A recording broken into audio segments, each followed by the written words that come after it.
The terminal was packed, the kind of chaotic mess that makes everyone question why they ever decided to leave the comfort of their own homes.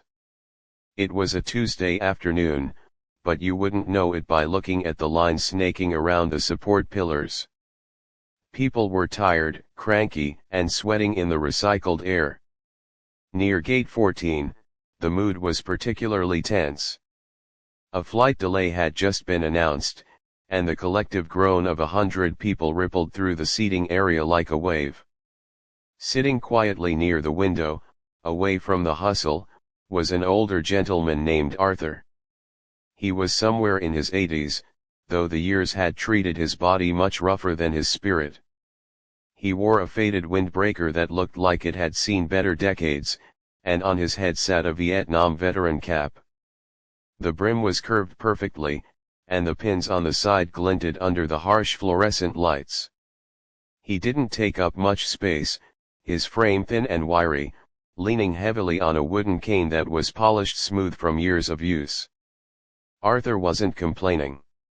He just stared out the window at the tarmac, watching the baggage handlers throw suitcases onto belts with a lack of care that made him wince. He was thinking about his granddaughter. He hadn't seen her in 5 years, not since she moved across the country for work.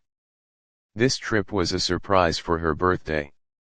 He had saved up his pension for months just to afford the ticket, and he had specifically requested a seat with a little extra legroom, though the airline had politely ignored that request.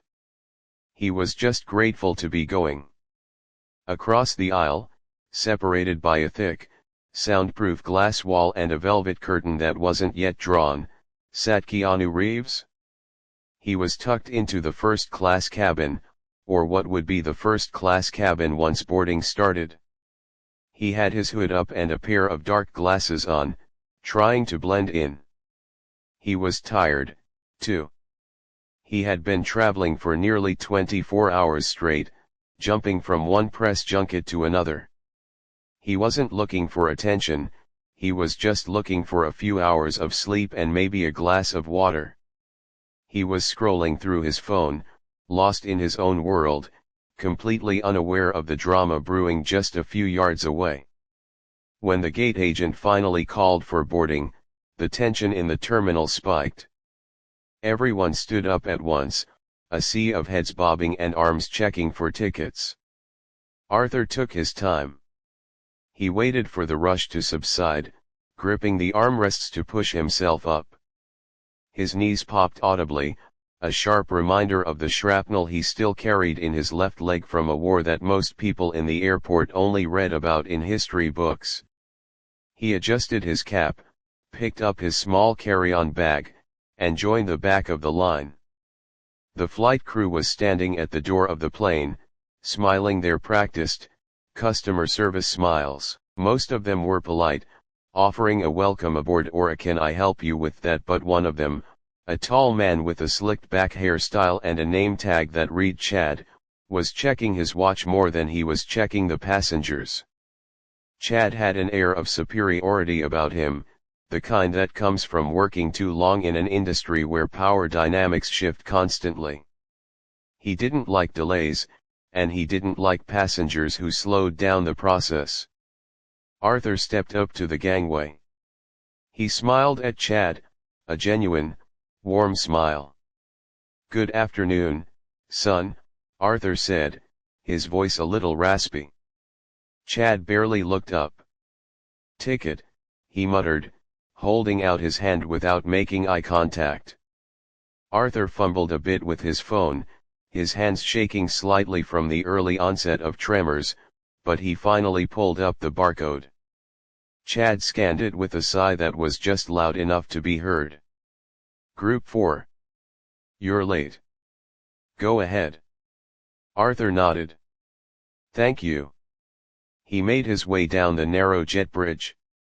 The slope was steeper than he expected, and by the time he reached the plane door, he was out of breath. He stepped into the aircraft and immediately felt small. The plane was huge, a massive metal tube destined for a long-haul flight. The smell of jet fuel and stale coffee filled his nose. He found his seat in the economy section, way in the back. It was a middle seat, squished between two people who already looked annoyed at the world. Arthur didn't mind. He was just grateful to be off his feet. He stood in the aisle, looking at the overhead bin. It was high. Much higher than he expected. He looked at his bag.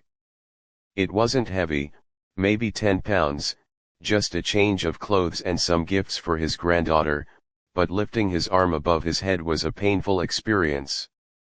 The old injury in his shoulder flared up whenever he raised it past his shoulder. He looked around for a flight attendant.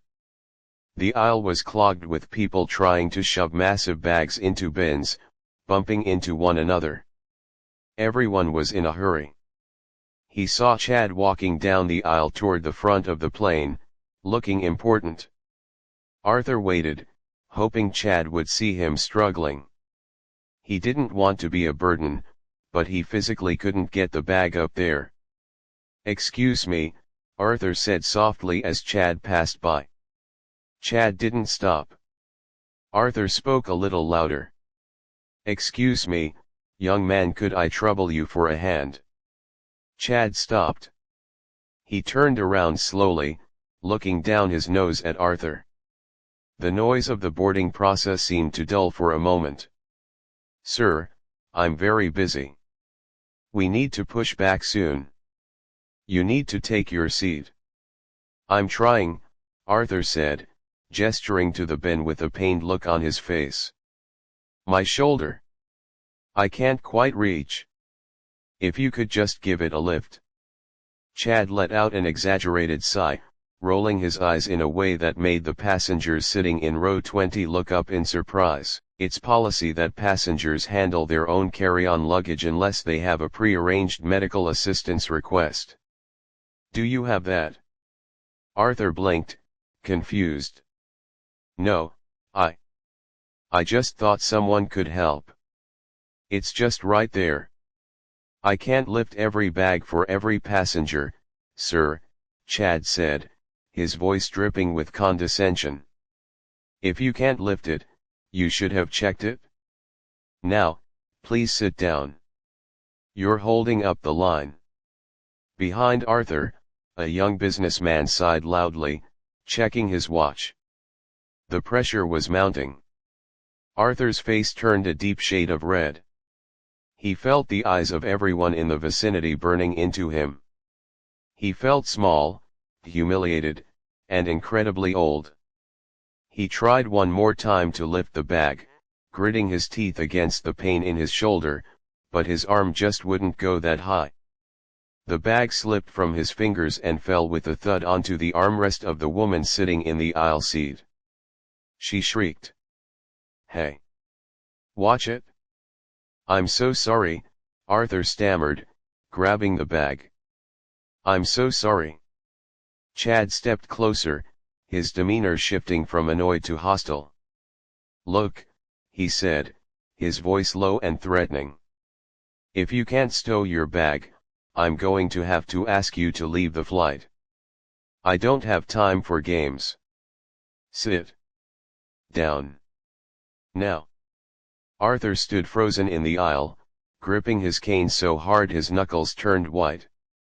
He had fought in the jungle, he had seen things no human should see, and he had survived, but right now, in this tin can at 30,000 feet preparation, he felt defeated. He slowly sank into his seat, the bag resting on his lap, tears stinging the corners of his eyes. He stared straight ahead, wishing the floor would just open up and swallow him whole. Meanwhile, just a few feet away, separated by the thin partition of the bulkhead, Keanu Reeves was settling into his seat. He had taken his hood off, running a hand through his hair. The flight attendant in the first-class cabin had offered him a glass of champagne, which he had politely declined in favor of water. He was reaching for his book when he heard the sharp tone of a male voice cutting through the general noise of the cabin.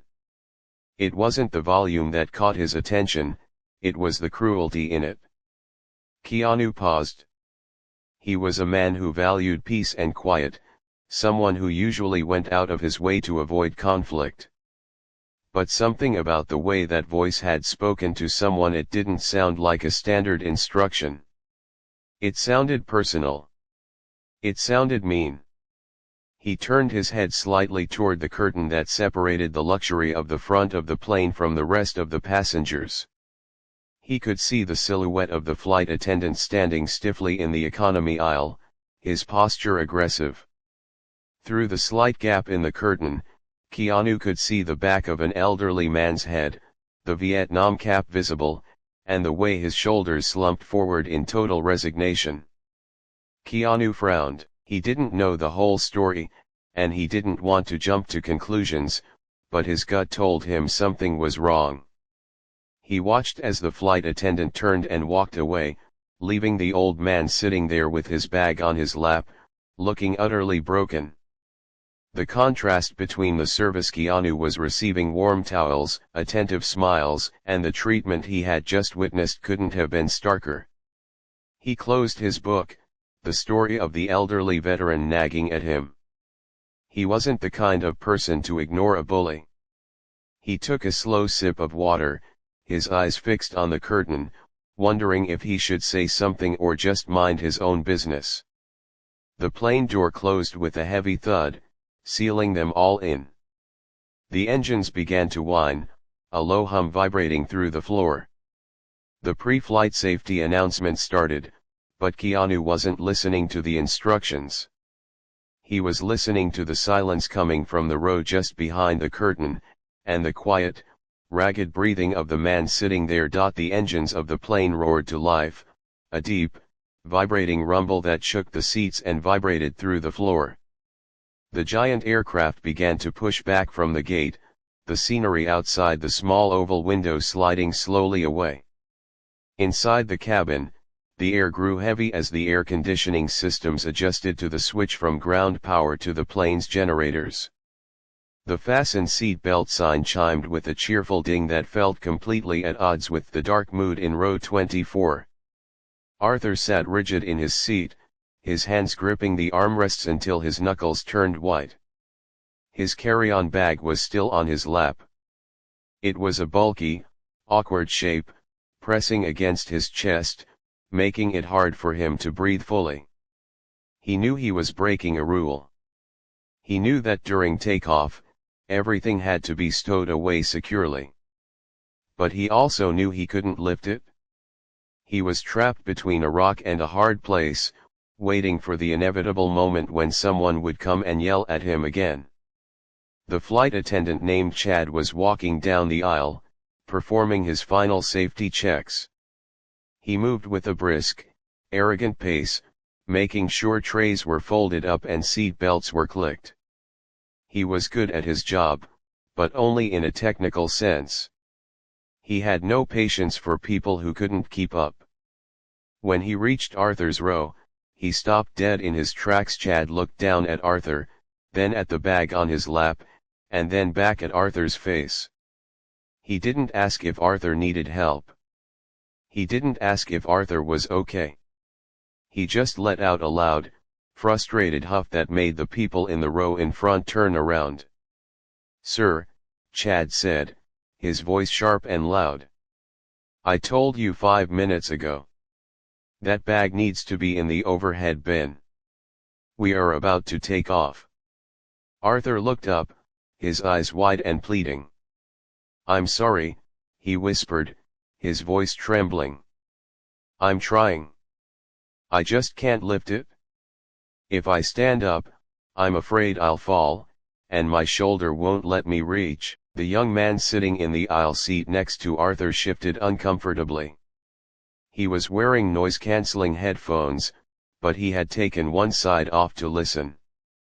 He looked at Chad, then at Arthur, but he didn't say a word.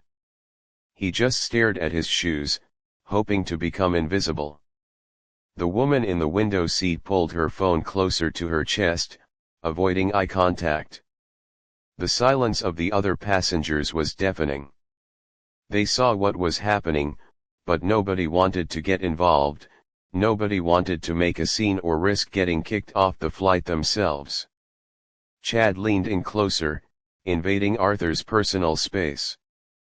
"I don't care about your shoulder," he sneered, keeping his voice low so the captain wouldn't hear, but loud enough for the 3 rows around them to catch every word. "This is a safety regulation. If you can't follow simple instructions, maybe you shouldn't be flying by yourself." He reached out and snatched the bag from Arthur's lap roughly. Arthur let out a small noise of protest, instinctively reaching out, but Chad yanked it away. "I'm taking this," Chad announced. "Since you can't manage it, I'll have it checked when we land. You can pick it up at baggage claim." "No, please," Arthur said, his voice cracking. The panic was rising in his chest. "That has my granddaughter's birthday present in it. It's fragile. It's glass. Please, don't check it. I'll try to put it under the seat in front of me." "It's too big for under the seat," Chad snapped back. He held the bag up, looking at it with disdain. "You people are all the same. You think you can just do whatever you want because you wear a hat." He pointed a finger at the Vietnam veteran cap on Arthur's head.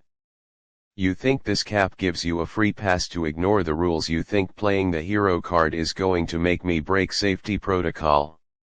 The words hit Arthur like a physical blow. He felt the heat rush to his face, a hot, stinging humiliation that burned worse than any wound he had received in the jungle. He wasn't playing a card. He wasn't asking for special treatment. He was just an old man asking for a helping hand. He looked down at his lap, his eyes brimming with tears that he refused to let fall. He felt small, stripped of his dignity, reduced to nothing more than a nuisance in a polyester uniform. I didn't mean to," Arthur mumbled, barely audible over the drone of the engines. "I'm sorry." Chad didn't care about the apology. He felt powerful. He liked the feeling of putting someone in their place, especially someone who he felt was entitled. "Save it," he said, turning to walk away, tucking the bag under his arm like a trophy. "I'm storing this in the crew closet. You can ask for it when we land. Maybe next time you'll pack lighter." The mood in the surrounding seats had turned toxic. A few people were shaking their heads, shooting angry glares at Chad's back, but still, no one spoke up. Fear is a powerful silencer. People were tired, they wanted to get home, and starting a fight with a flight attendant at 30,000 feet is a scary prospect. So, they sat in their uncomfortable silence, complicit in the cruelty through their inaction. Just a few feet away, separated only by a thin, velvet curtain, Keanu Reeves sat in his plush first-class seat. He had his noise-canceling headphones on, but he hadn't turned any music on. He had heard the change in tone immediately. Even through the curtain, the sound of Chad's aggressive voice cut through the ambient noise of the plane. Keanu watched the shadow of the flight attendant pass by the gap in the curtain. He saw the way Chad moved, stiff, angry, self-important. Then he saw the silhouette of the old man, slumped forward, his head in his hands. Keanu's jaw tightened. He took a slow breath, trying to control his own temper. He didn't have the full context, but he didn't need it. He knew the difference between authority and abuse. He looked out the window as the plane turned onto the runway. The lights of the airport streaked by in a blur of orange and white. He thought about his own life, about the times he had been lucky enough to have people help him when he was down. He thought about his sister, who had battled leukemia, and the kindness the nurses had shown her. He knew that life was hard enough without people like Chad making it harder. The plane accelerated, the engines screaming as the massive machine lifted off the ground. The force pushed everyone back into their seats. Keanu closed his eyes for a moment, picturing the veteran's face. He hadn't seen it clearly, just a glimpse of the hat and the frail posture, but that was enough. The image of the elderly man sitting there in tears while a bully took his belongings was burned into his mind. Once the plane reached cruising altitude and the fasten seat belt sign dinged off, the pilot came over the intercom, welcoming everyone and wishing them a pleasant flight. The standard routine resumed. The other flight attendants began preparing the beverage service. The passengers turned on their phones or opened their laptops. But Arthur just sat there. He had nothing. No book, no phone, no bag. He just stared blankly at the seat back in front of him, feeling the walls of the airplane closing in on him. He felt incredibly alone. He regretted coming. He regretted thinking he could still travel like a normal person. The joy of seeing his granddaughter felt miles away, replaced by a deep, aching shame. Keanu took off his headphones. He undid his seat belt. He wasn't sure what he was going to do yet, but he knew he couldn't just sit there and do nothing.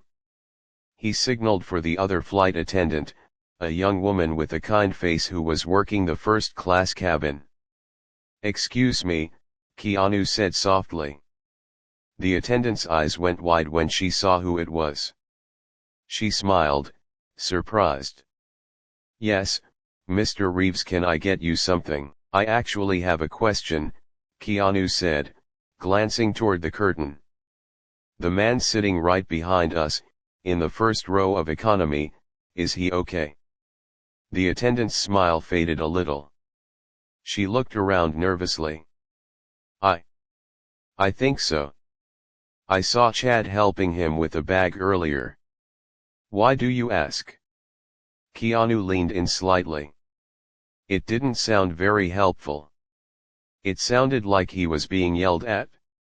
The attendant looked down, knowing better than to gossip about a colleague, but also knowing that Chad was a problem. She sighed softly.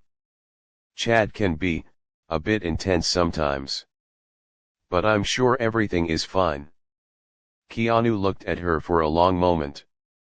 He could tell she was just trying to keep the peace. He nodded slowly. "Okay. Thanks." He sat back, but his mind was made up. He waited for the beverage cart to start moving down the economy aisle, blocking the path. He knew this was his chance to see for himself. He wasn't an action hero in a movie, he was just a human being who couldn't stand by and watch an old man get bullied. He stood up, smoothed his shirt, and walked toward the curtain. The drink cart was making its slow, squeaky journey down the narrow aisle, the clinking of glass and the hiss of soda cans filling the air. It was the sound that usually signaled relaxation, a time to unwind and forget about the world. But for Arthur, the world felt very small and very cold. He sat motionless, his hands resting on his knees, staring at the back of the seat in front of him as if it were the only thing keeping him upright. He felt hollowed out, the humiliation from earlier eating away at him. He just wanted the flight to be over. He wanted to be invisible again. Behind the curtain, in the first-class cabin, Keanu Reeves stood up. He adjusted his jacket, took a deep breath, and walked toward the barrier that separated the luxury section from the rest of the plane. He didn't sneak. He didn't hide. He walked with a purpose that made the other first-class passengers look up from their screens. He reached the curtain and pulled it back. The difference in the air pressure was subtle, but the difference in atmosphere was massive. As soon as Keanu stepped into the economy section, a ripple of shock went through the nearby rows. Passengers stopped what they were doing. Mouths opened slightly. Phones were lowered. It wasn't just that a famous movie star was standing there, it was that he was standing in their aisle, looking around with a serious, intense expression on his face. He wasn't smiling for the cameras. He was looking for something specific. He spotted Arthur immediately. The older man hadn't noticed him yet. Arthur was still staring blankly ahead, his face pale and drawn. Then Keanu's eyes shifted to the aisle. Chad was there, restocking drinks on the cart, wiping down the counter with a rag, looking entirely too pleased with himself. Keanu walked down the aisle. The crowd seemed to part instinctively. He stopped right next to Arthur's row, directly in front of Chad. The flight attendant looked up, annoyed that someone was blocking his service path. "Sir, you can't be back here," Chad started, using his professional voice but with a heavy edge of annoyance. "This area is for econ." He stopped mid-sentence. His brain caught up with his eyes. He recognized the face. The dark hair, the jawline, the sad, expressive eyes. It was the guy from the movies. It was John Wick. It was Neo. It was Keanu Reeves. Chad's face turned a shade of white that was visible even under the harsh cabin lights.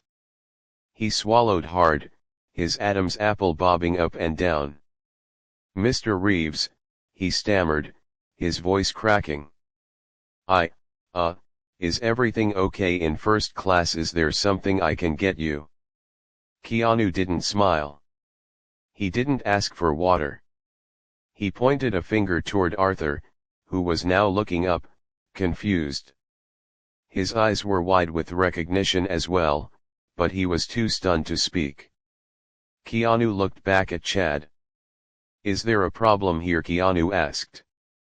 His voice wasn't loud, but it carried a weight that made everyone nearby stop breathing. It wasn't a question, it was a demand for the truth. "And no, sir," Chad lied, trying to regain his composure. He smoothed his uniform, straightening his back. "Just standard service. Just doing my job." "I heard otherwise," Keanu said, taking a step closer. He didn't look threatening, just incredibly disappointed. "I heard you were rude to this gentleman. I heard you took his bag. And I heard you make a comment about his hat." The cabin went dead silent. You could hear the hum of the engines more clearly now. The passengers who had witnessed the incident earlier were leaning forward, their eyes darting between the movie star and the bully. The young man in the aisle seat next to Arthur pulled his headphones off completely, his eyes wide. Chad started to sweat. He looked around nervously. "Sir, it's a misunderstanding. The bag was a safety hazard. It couldn't be stowed. Regulations." "Don't hide behind regulations," Keanu cut him off. He shook his head slowly. "I've been on a lot of planes. I know what a safety hazard looks like. A frail old man trying to give a gift to his granddaughter isn't a hazard. The way you spoke to him, though, that is hazardous." Arthur's lower lip began to tremble. He couldn't believe this was happening. He felt a hand on his shoulder and looked up to see Keanu looking down at him, his face softening instantly. "Sir," Keanu said to Arthur, his voice gentle. "Are you okay? Did he hurt your feelings?" Arthur just nodded, unable to find his voice, tears welling up again. Keanu turned his attention back to Chad, and the softness was gone. "Look at him," Keanu said, gesturing to the veteran. "Look at the man you humiliated. He served our country. He fought for our freedom. And you treat him like trash because he has trouble lifting a bag." I didn't know," Chad stammered. "I didn't see the hat." "You saw the hat," Keanu corrected him sharply. "You saw it and you mocked it? That is disgusting." Keanu looked around the cabin. Every eye was on him. He had the room. He had the power. He knew he could make a scene, he could yell and scream, but that wasn't who he was. He wanted to fix it. "Where is the bag?" Keanu asked. Chad hesitated. "It's in the crew closet. Forward cabin." "Go get it," Keanu commanded. It wasn't a request. Chad stood frozen for a second, his professional pride fighting with his fear of the situation. Keanu raised an eyebrow, waiting. Finally, Chad broke.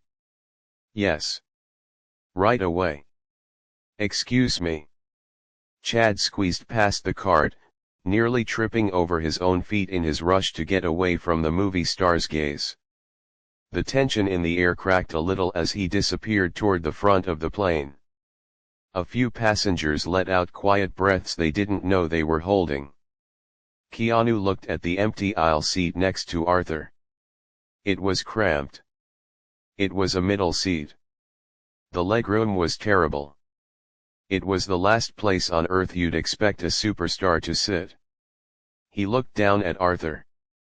"Do you mind if I sit here?" Keanu asked. "I prefer the view from back here anyway." Arthur finally found his voice. It was raspy and quiet. You don't have to do that, son. You have a nice seat up there." "I know," Keanu smiled, a genuine, warm smile that reached his eyes. "But I'd rather sit with a real hero than sit up there with a bunch of strangers." Before Arthur could protest, Keanu slid into the aisle seat. The businessman next to Arthur was practically hyperventilating, sitting shoulder to shoulder with a Hollywood legend. He moved his arms close to his chest, terrified of bumping into him. Keanu just nodded at the man, acknowledging his presence, then turned his body fully toward Arthur. "I'm Keanu," he said, extending his hand. Arthur took it gently. "Arthur," he whispered. "I can't believe this. You're him." "I'm just a guy on a plane," Keanu said, squeezing Arthur's hand. "Just like you." They sat there for a moment, the normalcy of the situation settling in. The other passengers were whispering, pulling out their phones to record the interaction, but Keanu ignored them. He kept his focus on the veteran. A minute later, Chad came back down the aisle. He was holding the small carry-on bag. He looked defeated. He stopped at the row and held the bag out, his head down. "Here is the bag, sir," Chad mumbled to Arthur. I'm sorry for the inconvenience." Arthur reached for it, but Keanu intercepted. He took the bag from Chad roughly. "The apology goes to him, not me," Keanu said firmly. "And it better be a real one. Not for inconvenience. For disrespect." Chad looked at Arthur. The arrogance was completely gone. He looked like a scolded child. "Mr. Vance," he said, reading the name on the tag. "I am very sorry for how I treated you. It was wrong of me. I was out of line." Arthur looked at the young man. The anger he felt earlier was draining away, replaced by pity. "It's okay," Arthur said softly. "We all have bad days. Just be nicer to people next time." Chad nodded, looked at Keanu one last time with fear in his eyes, and retreated to the galley.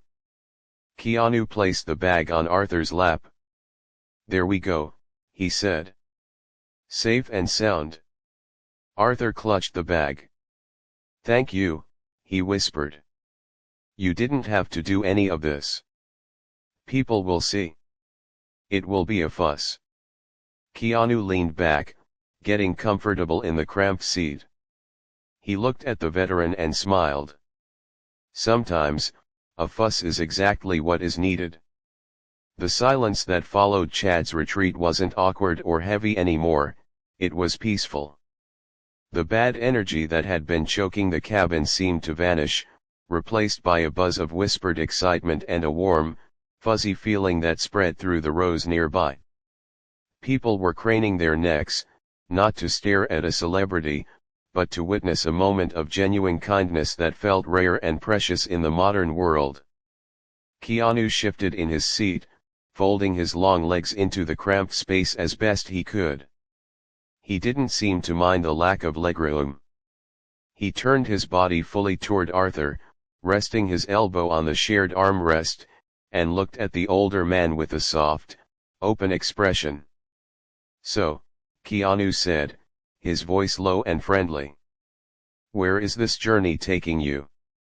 Arthur clutched his bag, feeling the hard plastic corners through the fabric. He was still in a bit of shock, his heart beating a little faster than normal, but the fear was gone. He looked at the actor, really looked at him, and saw no trace of the ego he expected. He just saw a guy who wanted to listen. "I'm going to Seattle," Arthur said, his voice gaining a little strength. "My granddaughter. Her name is Lily. She's turning 10 tomorrow." Keanu's face lit up. 10 years old. That's a big one. Double digits. He gestured to the bag on Arthur's lap. "Is that where the present is?" Arthur smiled, a genuine smile that crinkled the corners of his eyes. He carefully unzipped the bag a few inches. "It is. But it's not exactly a toy. Well, it's a bit fragile." He pulled back the flap to reveal a small, velvet box inside. "I made it," Arthur said, a hint of pride in his voice. "I used to be a carpenter, before my hands got too shaky. I carved her a music box. It plays her favorite song from that cartoon about the snowman." Keanu leaned in, inspecting the box without touching it. "You made this?" He looked up at Arthur, his eyes wide with admiration. "That is incredible. That is the best kind of gift. Something you made with your own hands. That's worth a million store-bought toys." Arthur blushed. "I was worried it wouldn't make it. Especially after." He trailed off, not wanting to bring up the rude flight attendant again, but the memory was fresh. "Well," Keanu said firmly, leaning back. "It's going to make it. And she is going to love it. Trust me. I remember being 10, it's a magical age. You still believe in the good stuff." For the next hour, they talked like old friends catching up after years apart. They ignored the movie playing on the drop-down screens. They ignored the turbulence that rattled the coffee cups. Arthur told stories about his time in the service, not the scary parts, but the funny parts, the pranks he played on his buddies, the food they ate, the letters they waited for. Keanu listened intently. He didn't look at his phone. He didn't check the time. He nodded, he laughed, and he asked questions. He treated Arthur with a level of respect that the old man hadn't felt in decades. It wasn't respect for a celebrity, it was respect for a human being. About halfway through the flight, Chad reappeared. The atmosphere around him had changed completely. The arrogance was gone, replaced by a nervous energy. He was holding a tray with bottles of water and snacks. He approached the row slowly, his eyes darting to Keanu, then quickly away. "Water, snacks?" Chad asked, his voice quiet. He held out a pack of pretzels to Arthur first. "Thank you," Arthur said. He reached out and took the pretzels. Their fingers brushed for a second. Arthur didn't hold a grudge, he was too old for grudges. "I appreciate it." Chad let out a breath he seemed to have been holding for an hour. "You're welcome, sir. Can I get you anything else? A blanket, maybe a pillow for your back?" "I'm all right," Arthur smiled. "Just fine." Chad then looked at Keanu, almost terrified to make eye contact. And for you, sir, champagne, anything from the first-class menu. Keanu looked at Chad. He didn't scold him. He didn't gloat. He just smiled, a tired, kind smile.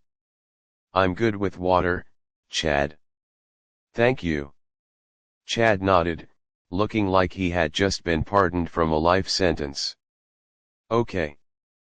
Okay, great. Just, let me know. Ring the call button.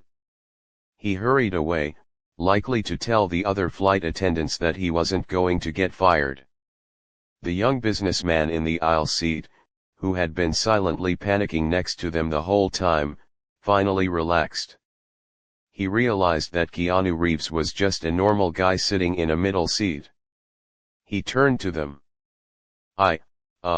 The businessman started, clearing his throat. I just want to say, that was really cool.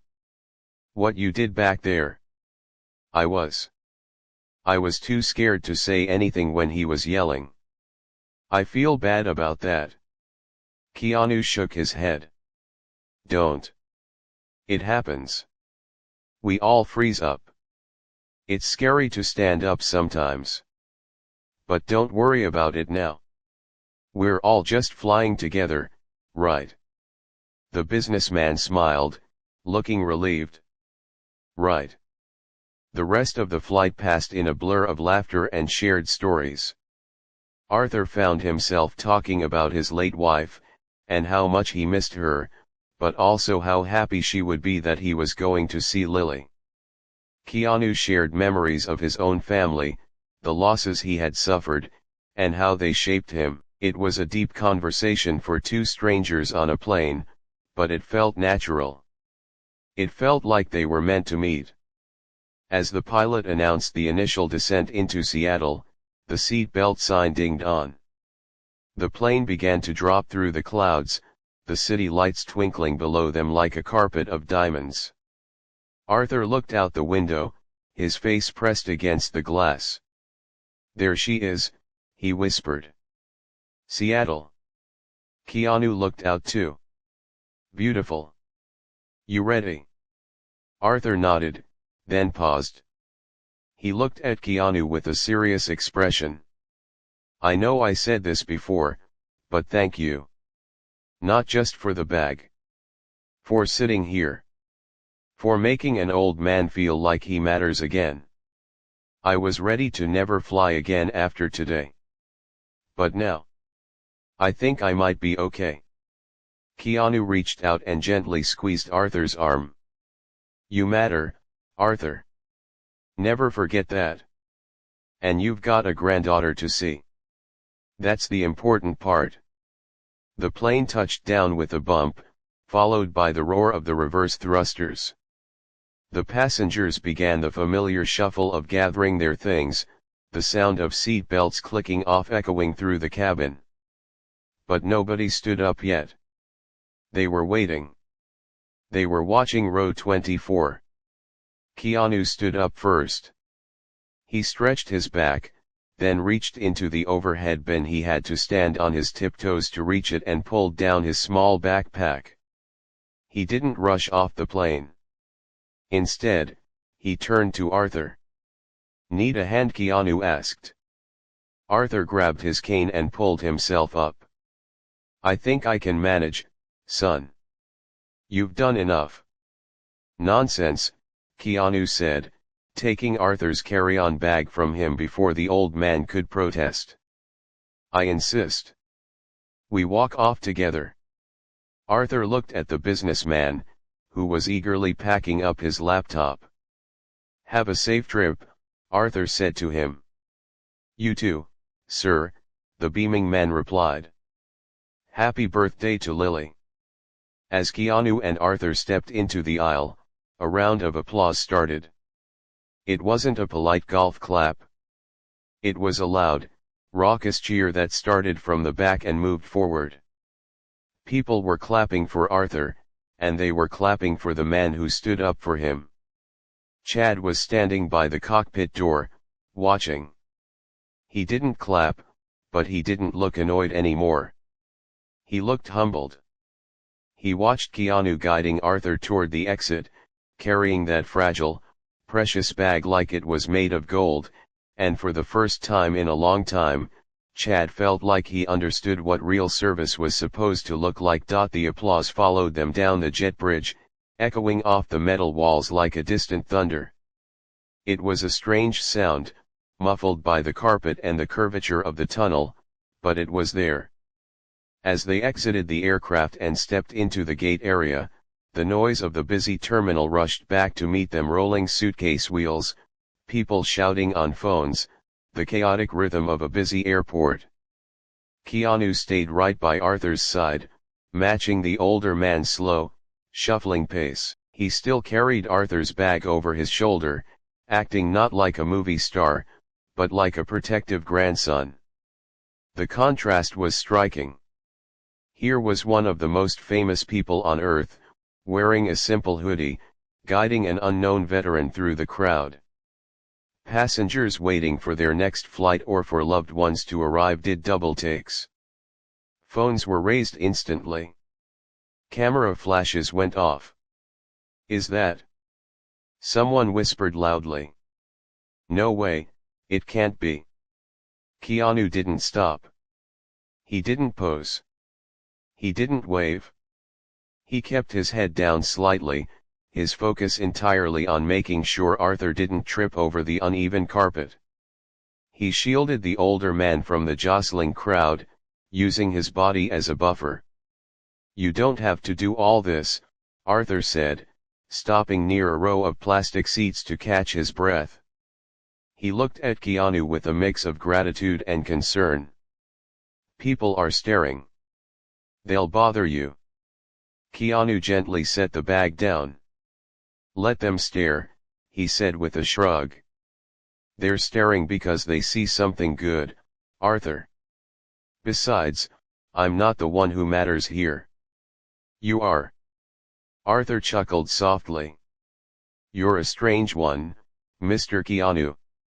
"I've been called worse," Keanu smiled. Just then, a younger man in his 30s came rushing through the crowd, looking panicked. He was scanning faces, clearly looking for someone specific. It was Arthur's son. When he saw his father sitting there, his face flooded with relief, which quickly turned into confusion when he saw who was sitting next to him. "Dad!" the son exclaimed, running over. He dropped to his knees in front of Arthur. "I was so worried. The flight was delayed on the board, I didn't know if you made it. Are you okay? You look pale." Arthur reached out and patted his son's cheek. "I'm fine, David. Better than fine. I had a little adventure." David stood up and looked at Keanu. His jaw dropped. He looked at his dad, then back at the actor, then at the bag Keanu was holding. Is that?"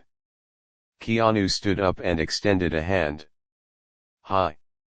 I'm Keanu." David shook it dumbly, his grip weak with shock. I know who you are." I don't understand. What are you doing with my dad?" Keanu picked up the bag and handed it to David. "Your dad is a great man. We had a nice chat. He made a music box for your daughter. It's in here. It's safe." David looked at the bag, then at his father, realizing something had happened. "Did something go wrong on the flight? Did someone give you trouble?" Arthur waved his hand dismissively. "It doesn't matter now. Keanu here fixed it. He made sure the gift arrived in one piece." Keanu checked his watch. He knew he couldn't stay much longer, the crowd was growing, and he wanted to get to his car before the scene became a mob scene. He looked at David, his expression turning serious. "Take care of him," Keanu said simply. "And listen to his stories. He's got some good ones." David nodded, tears welling up in his eyes. I will. I always do. Thank you. Thank you so much. Keanu turned to Arthur. He didn't say a big goodbye. He didn't make a speech. He just leaned in and gave the old man a brief, firm hug. Happy birthday to Lily, he whispered. And thank you, Arthur whispered back, his voice cracking. For giving me back my dignity. Keanu pulled away, gave a small two-finger salute to both of them, and turned around. He pulled his hood up over his head and melted into the stream of passengers, disappearing as quickly and quietly as he had arrived. Arthur and David stood there for a moment, watching him go. David looked down at his dad. Okay, Dad. We are not taking the bus home. We are getting a cab, and you are telling me every single detail of this flight right now. The drive to David's house was filled with stories. Arthur told his son about the rude attendant, about the humiliation, and then about the hero who stepped in from first class. David listened, shaking his head in disbelief, getting angry at the attendant and smiling at the thought of Keanu Reeves sitting in a cramped economy seat. When they finally pulled into the driveway, the front door flew open. A little girl with pigtails came running down the walkway, screaming "Grandpa!" Arthur's exhaustion vanished. He got out of the car as fast as he could, dropping his cane to wrap his arms around his granddaughter. She buried her face in his coat. I missed you. She yelled. I missed you too, Bug, Arthur said, kissing the top of her head. I have something for you. But we have to be very careful with it. Inside the house, Arthur sat at the kitchen table. The whole family was watching David, his wife, and little Lily. Arthur took the velvet box out of the bag. His hands were still a little shaky, but with Lily helping him, he opened it. He wound the small key on the back. A tinkling, clear melody filled the room. It was the song from the Snowman cartoon. Lily gasped, her eyes going wide as the tiny wooden figures inside the box began to spin. It's beautiful, she breathed. You made this for me. I did, Arthur smiled. Just for you. Later that night, the video of the plane landing began to circulate. It had been uploaded by the businessman who had sat in the aisle seat. The video started with the applause on the plane, showing Keanu standing up, refusing to leave until Arthur was ready. It zoomed in on Keanu carrying the bag, the two of them walking off the plane together. By the next morning, it was everywhere. News stations, talk shows, social media feeds. The headline wasn't about a movie star. It was about kindness. The airline, seeing millions of views and thousands of angry comments directed at their staff, released a statement. They apologized to Arthur, offered him a full refund for his trip, and promised first-class upgrades for him and his entire family for life. They also announced that they would be implementing new sensitivity training for their staff, specifically focused on veterans and the elderly, but the best reaction came from Arthur himself. When a reporter tracked him down the next day, asking him how he felt about the airline's apology, Arthur just shook his head. I don't care about the upgrades, Arthur told the reporter, holding Lily's hand on his front porch. The airline gave me a seat on a plane. That young man, Keanu, he gave me back my pride. He taught us all that no matter who you are, or how much money you have, you treat people with respect. That's the real lesson. As the reporter packed up his camera, Arthur looked down at Lily. The music box was sitting on the porch rail, playing its soft song. The sun was shining, the sky was blue, and for the first time in a long time, Arthur felt light. He knew he would never forget the kindness of a stranger in seat 1A who decided to sit in row 24. It was a story he would tell for the rest of his life, not because it involved a celebrity, but because it reminded him that in a world full of clouds, there are still people who know how to let the sun shine through.